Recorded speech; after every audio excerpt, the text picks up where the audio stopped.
I'm Amy Cherry. This local news is a service of Flagler County's Toyota dealer, Beaver Toyota, here to wow ya. Flagler County spends Veterans Day recognizing those who fought for our freedom. State Rep Paul Renner served in the Navy after college. Regardless of the branch we served in, veterans share a deep love of country and a belief in service above self. Service above self is why when others run from the fight, our veterans run toward it. While we find ourselves a world away, fighting in wars we did not start, to protect millions of Americans who we will never meet and can never thank us. But that's what we do. It's simply who our veterans are. Inside the Flagler Auditorium Wednesday, Roy Seeger, director of the Flagler Executive Airport, was given the Veteran of the Year award. He remarked on his accomplishments, none of which, he says, would have been possible if it weren't for his military service. But, I could never have done those things if I didn't take the call of duty back when I was 18 years old and went to the Marine Corps Paris Island and stood on those yellow footprints. And that's where it all started, right there.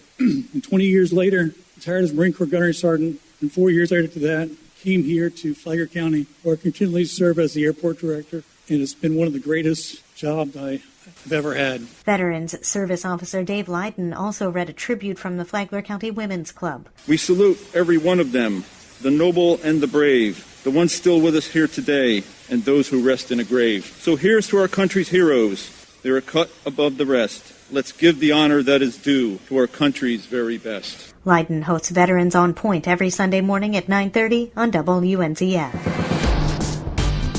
Construction continues on a critical facility in Palm Coast. John Arking has the details. Palm Coast Mayor Melissa Holland was recently asked about the projects that the city's working on right now, prompting her to discuss the construction of a new public works facility and why it's needed. That is long overdue. It's one of the oldest sites in Palm Coast, and frankly, Public Works does a tremendous job and provides a tremendous service for our residents. And so to have safe working conditions that are one that they can go to and spend their 8-hour days at with training and, again, picking up all the equipment, maintaining all the equipment, coming in and out there is really, really critical. So you're going to see a lot of forward momentum on that. We have a good strategy. I think our Public Works Department does a great job, as well as our construction team. While there are currently 73 employees in the city's Public Works Department, if growth patterns continue, it's estimated there'll be 94 by 2030. From the WNZF Newsroom, I'm John Erkin.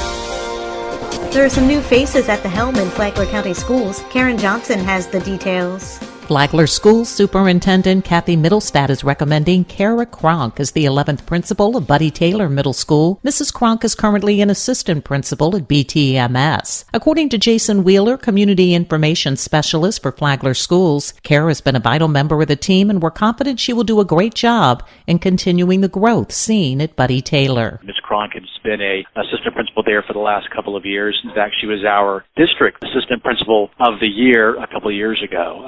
So she's a great educator, very familiar with that school, and is looking forward to moving on as principal there. Kronk is in her 25th year of education. Then Flagler School Superintendent Kathy Middlestad is recommending Jessica DeFord as the 4th principal of Belterre Elementary School. Wheeler says Jessica has steered Belterre Elementary through some challenging times as interim principal. She's ready to lead the staff and students and has a solid plan to ensure BTES maintains the high standards everyone connected with the campus demands. She has been an assistant principal there for a number of years as well. For Flagler's Morning News, I'm Karen Johnson.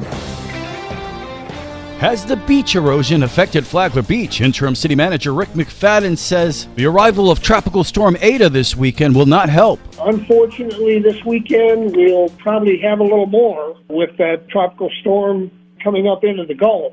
McFadden said up to this past weekend, the erosion had been minor. To listen to Rick McFadden talk about the beach, the Gulf, and the lifeguards, download the Flagler radio app and go to the Free for All Friday podcast. From the WNZF Newsroom, I'm Rich Carroll.